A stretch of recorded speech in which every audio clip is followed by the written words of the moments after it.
அருமையான சுவையில் பழைய சோறு மெதுவடை டேஸ்ட் அட்டகாசமாக இருக்கும், நல்ல கிறிஸ்பியாகவும் இருக்கும். ட்ரை பண்ணி பாருங்கள், கண்டிப்பாக உங்களுக்கு ரொம்ப பிடிக்கும். ஒரு மிக்ஸி ஜாரில் 1 கப்பு பழைய சோறு சேர்த்துக்கலாம்.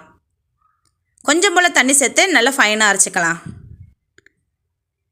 இதோட 1/4 கப்பு ரவை, 1/4 கப்பு அரிசி மாவு சேர்த்துக்கலாம். அரிசி மாவு ரவை சேர்த்திங்கன்னா நல்ல கிறிஸ்பியாக டேஸ்டியாக இருக்கும். ஒரு பெரிய வெங்காயம், 2 பச்சை மிளகா, ஒரு துண்டு இஞ்சி, கொஞ்சம் போல் கருவேப்பிலை, மல்லித்தழை, தேவையான அளவுக்கு உப்பு சேர்த்து தேவைப்பட்டால் கொஞ்சம் போல் தண்ணியை தொளிச்சு விட்டு நல்லா கலந்து விட்டுக்கோங்க.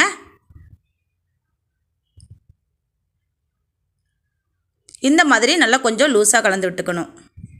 பக்கத்துலேயே தண்ணி வச்சுட்டு தண்ணியில் கையை நல்லா நனைச்சிக்கோங்க. நனைச்சதுக்கப்புறம் பால் மாதிரி எடுத்து உருட்டிட்டு கையாலே தட்டி ஓட்டை போட்டு காஞ்ச எண்ணெயில் போட்டு சுட்டெடுங்க. நல்லா மொறுமொறுன்னு டேஸ்டியாக கிறிஸ்பியாக சூப்பராக இருக்கும். ட்ரை பண்ணி பாருங்கள், கண்டிப்பாக உங்களுக்கு ரொம்ப பிடிக்கும். இந்த பதிவு பிடிச்சிருந்தா நம்ம சேனலில் சப்ஸ்கிரைப் பண்ணி லைக் பண்ணி சப்போர்ட் பண்ணுங்கள். மறக்காமல் ஷேர் பண்ணுங்கள். ஓகே, பாய்.